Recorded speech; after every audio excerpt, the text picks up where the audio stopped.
Assalamualaikum warahmatullahi wabarakatuh. Selamat siang sahabat pendengar di mana saja Anda berada. Sekarang kita masuk dalam program Jatim News Today, siaran khusus update COVID-19 untuk edisi hari ini awal pekan Senin 27 April 2020. Saya Panjarto yang bertugas di studio, dibantu oleh Karina Putri yang akan mengatur trafik laporan dari berbagai informasi yang disampaikan oleh reporter-reporter dari Pamekasan, Suara Sidoarjo, kemudian juga dari Tuban, dari Gresik, lalu ada dari Kabupaten Blitar, Kota Blitar, serta dari Kota Madiun dan juga dari Kabupaten Nganjuk. Rangkuman kabar update penanganan COVID-19 untuk regional Jawa Timur. Segera sahabat simak dalam update COVID-19. Untuk informasi pertama kita berjumpa dengan LPPL Suara Sidoarjo. Ada Billy Patopoi. Pemkab Sidoarjo akan distribusikan 1,5 juta masker ke tiap keluarga. Silakan Billy.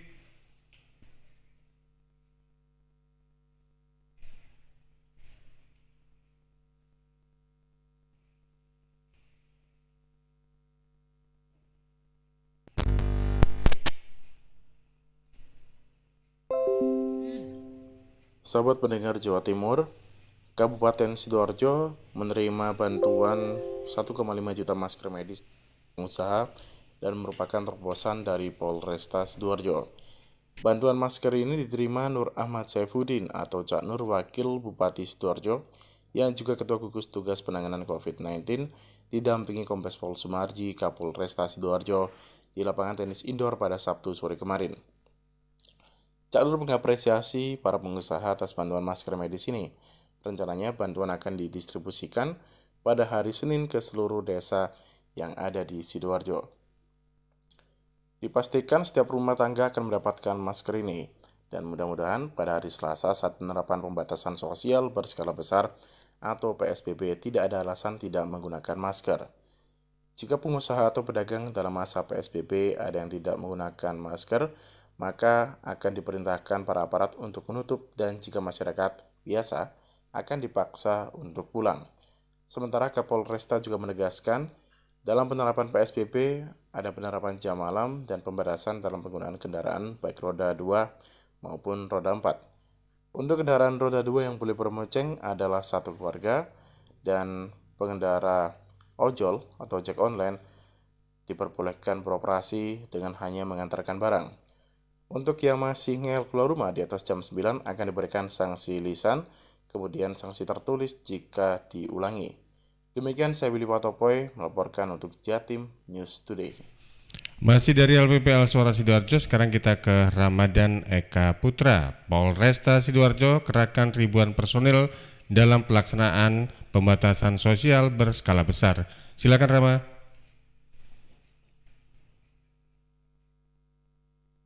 Sahabat pendengar Jawa Timur, Polresta Sidoarjo akan mengerahkan ribuan personil dalam pembatasan sosial berskala besar atau PSBB. Pembatasan sosial berskala besar atau PSBB di Sidoarjo akan dimulai pada Selasa 28 April hingga Senin 11 Mei. Selama 14 hari itu, polisi akan mengerahkan 1.500 personel untuk menjaga keamanan dan ketertiban masyarakat. Selain itu, Kombes Pol Sumarji, Kapolresta Sidoarjo mengatakan nantinya juga ada tambahan personel yang bertugas dari TNI dan kesatuan yang lain.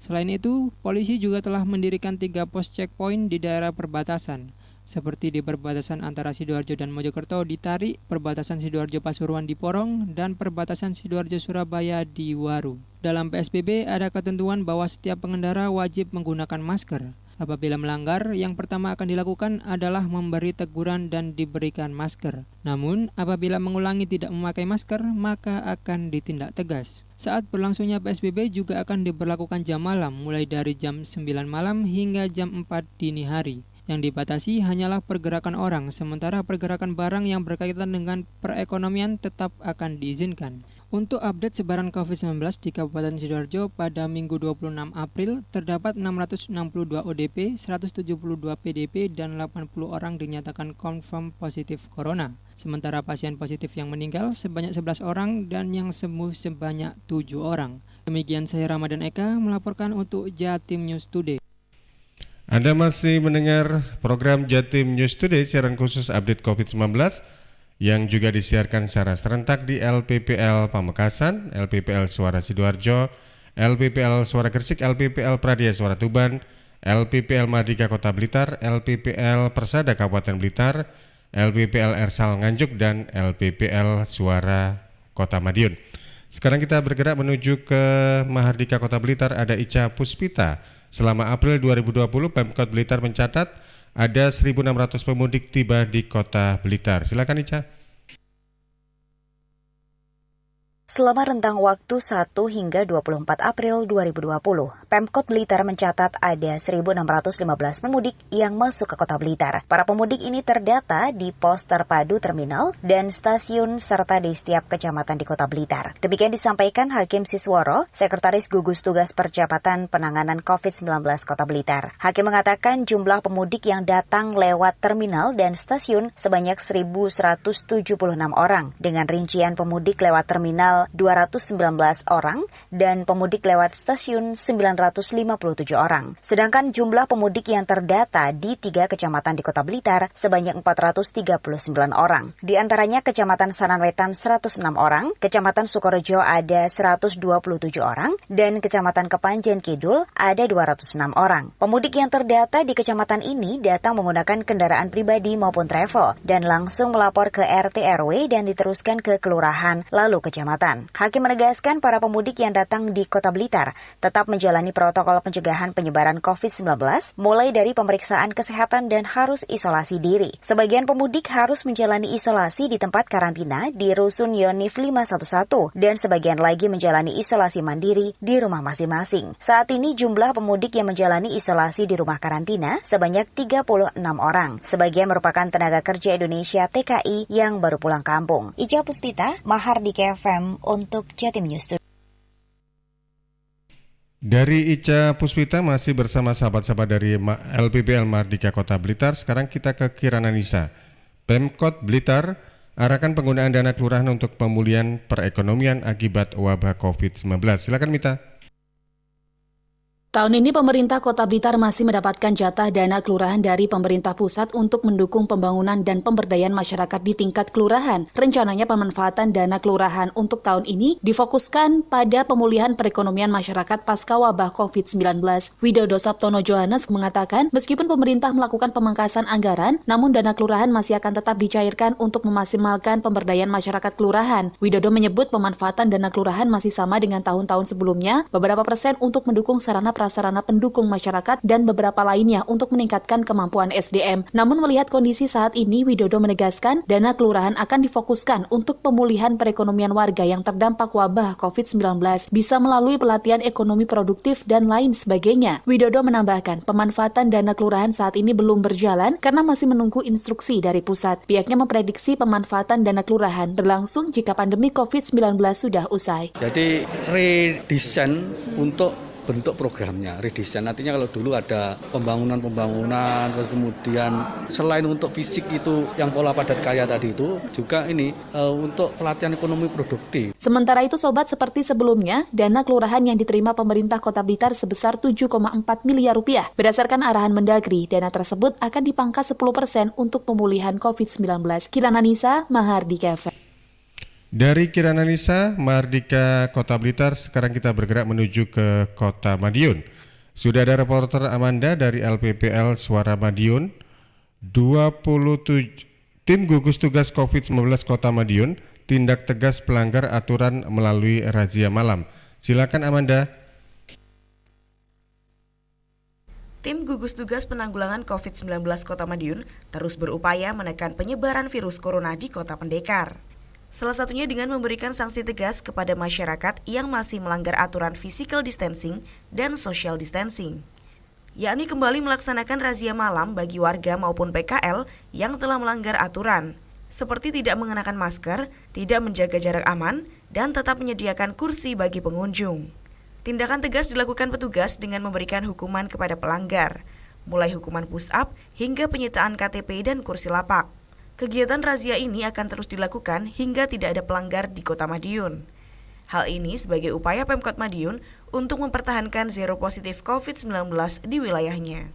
Kepala Satpol PP Kota Madiun, Sunardi Nur Cahyono berharap masyarakat dapat mematuhi aturan yang telah ditetapkan pemerintah, baik di tingkat pusat maupun daerah. Pihaknya juga menghimbau kepada pemudik yang sudah terlanjur pulang untuk mematuhi protokol keamanan dan kesehatan. Seperti diketahui sahabat, data dari dashboard.madiunkota.go.id, persebaran COVID-19 di Kota Madiun per tanggal 26 April sebanyak 872 orang dengan risiko, dengan rincian 549 selesai pemantauan, 27 orang tanpa gejala, 8 orang selesai pemantauan, 56 orang dalam pengawasan, 47 orang selesai pemantauan dan sembuh, dan 2 pasien dalam pengawasan. Hingga saat ini, Kota Madiun masih dinyatakan zero positif COVID-19. Amanda, Suara Madiun untuk Jatim News Today. Itu tadi laporan dari Amanda, LPPL Suara Madiun. Tim gugus tugas COVID-19 Kota Madiun tindak tegas pelanggar aturan melalui razia malam. Sekarang kita menuju ke Tuban, ada Kolilul Aris dari LPPL Pradaya Suara Tuban. Masa belajar di rumah diperpanjang hingga 1 Juni 2020. Silakan Aris. Dinas Pendidikan Disdik Kabupaten Tuban memperpanjang lagi masa belajar di rumah selama masa pandemi COVID-19 hingga 1 Juni 2020 mendatang. Kepala Disdik Kabupaten Tuban Nur Hamid mengatakan perpanjangan masa belajar di rumah tersebut berdasarkan surat edaran dari Gubernur Jawa Timur mengenai perpanjangan pelaksanaan kebijakan pendidikan dalam masa darurat penyebaran virus corona di Jatim. Selain itu juga arahan gugus tugas COVID-19 Kabupaten Tuban. Berdasarkan hal tersebut, masa bekerja di rumah bagi pengawas, kepala sekolah, guru, dan peserta didik juga diperpanjang hingga bulan Juni 2020. Masuk kembali pada 2 Juni 2020. Sebenarnya sebelum ada surat edaran gubernur yang memperpanjang masa belajar di rumah sampai dengan tanggal 1 Juni 2020, kami sendiri di Dinas Pendidikan merasa bahwa seyogyanya harus ada perpanjangan karena melihat situasi COVID-19 Kabupaten Tuban masuk di zona merah. Itu kami melihat kalau tidak ada perpanjangan belajar di rumah, insya Allah itu akan memperparah kondisi Kabupaten Tuban. Zona merahnya malah agak lama nanti. Maka kami setuju dan segera membuat edaran untuk itu. Lebih lanjut, pola pelaksanaan kegiatan Ramadan pada masa kewaspadaan terhadap virus corona berdasarkan surat edaran dari wilayah Kementerian Agama Jatim.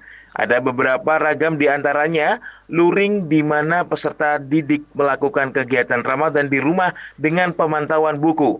Daring, peserta didik dapat melakukan kegiatan Ramadan di rumah dengan pemantauan yang dilakukan secara daring oleh guru PAI melalui berbagai aplikasi di internet. Kolilul Aris, Pradaya Suara untuk Jatim News Today. Dari LPPL Pradaya Suara Tuban, kita menuju ke Kabupaten Blitar. Sudah ada 2 reporter yang sudah siap. Ada Elfos Usman dan juga Risma Erina.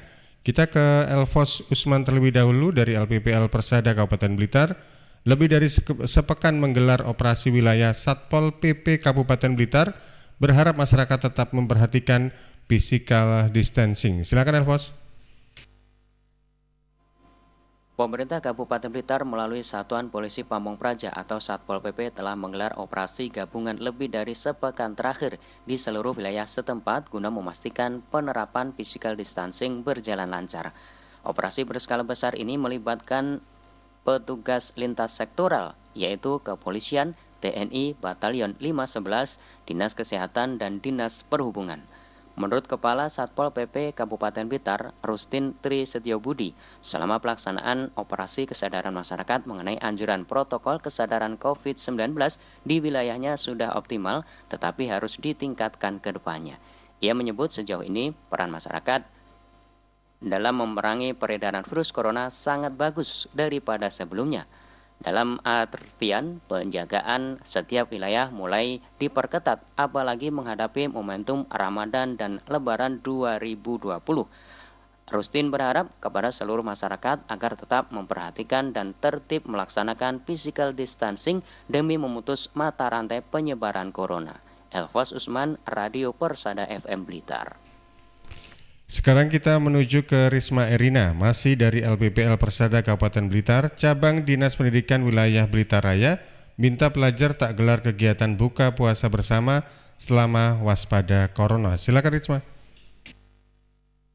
Cabang Dinas Pendidikan Wilayah Kota Kabupaten Blitar meminta seluruh pelajar jenjang SMA, SMK, dan pendidikan khusus serta pendidikan layanan khusus negeri swasta setempat agar tidak menggelar kegiatan buka puasa bersama selama bulan suci Ramadan. Kepala Cabang Dinas Pendidikan Wilayah Kota Kabupaten Blitar, Trisilo Budi Prasetyo mengatakan kebijakan itu berdasarkan instruksi dari Pemprov Jatim mengenai antisipasi penyebaran virus corona terutama di insan pendidikan. Ia menjelaskan segala kegiatan yang mendatangkan banyak massa atau pelajar tidak diperbolehkan, apalagi keluar rumah demi menghadiri acara buka puasa bersama. Diharapkan himbauan ini bisa dipatuhi seluruh anak didik supaya penerapan pembatasan fisik atau physical distancing berjalan secara optimal. Selain itu, saat melaksanakan ibadah Ramadan, para siswa-siswi tetap menerapkan anjuran protokoler kesehatan seperti rajin mencuci tangan, memakai masker, menjaga kondisi kesehatan, dan diutamakan berada di rumah. Saya Risma Erina, LPPL Radio Persada FM Kabupaten Blitar. Sahabat pendengar, di mana saja Anda berada, Anda masih bersama kami di program Jatim News Today untuk siaran khusus update COVID-19 yang disiarkan secara serentak di LPPL Realita Pamekasan, LPPL Suara Sidoarjo, LPPL Suara Gresik, LPPL Pradaya Suara Tuban, LPPL Mahardika Kota Blitar, LPPL Persada Kabupaten Blitar, LPPL Ersal Nganjuk, dan LPPL Suara Madiun. Masih ada 2 reporter tersisa yang akan menyampaikan informasinya, yaitu dari LPPL Ersal Nganjuk dan LPPL Suara Gresik. Kita menuju ke Muhammad Prasetyo dari LPPL Ersal Nganjuk. Polres Nganjuk melakukan checkpoint di perbatasan Nganjuk. Silakan Prasetyo. Pemerintah telah resmi melarang mudik untuk mencegah penyebaran virus corona meluas jelang Lebaran. Menindaklanjuti hal ini, Polres Nganjuk memantau semua jalur alternatif atau jalur tikus di setiap perbatasan Kabupaten Nganjuk selama larangan mudik diberlakukan. Kasat Lantas Polres Nganjuk AKP Heki Renata mengatakan ada 4 titik lokasi posko checkpoint untuk menghalau pemudik masuk di Nganjuk. Dari 4 lokasi itu ada sekitar 200 kendaraan yang berusaha mudik masuk Nganjuk, namun bisa dicegah dan putar balik. Heki menambahkan 4 titik posko checkpoint berlokasi di perbatasan Nganjuk Kediri, Kertosono Mengkreng dan Pace, dan perbatasan Madiun Wilangan, serta di exit gerbang tol Nganjuk Begadung. Data dari Dinas Kesehatan Kabupaten Nganjuk, per 27 April terdapat 10 orang terkonfirmasi positif COVID-19, 68 orang berstatus ODP, 28 orang berstatus PDP. Saya Muhammad Prasetyo, Ersal FM Nganjuk. Terakhir kita ada peluang untuk berjumpa dengan sahabat-sahabat dari LPPL Suara Gresik. Ada Putri Rizkiana.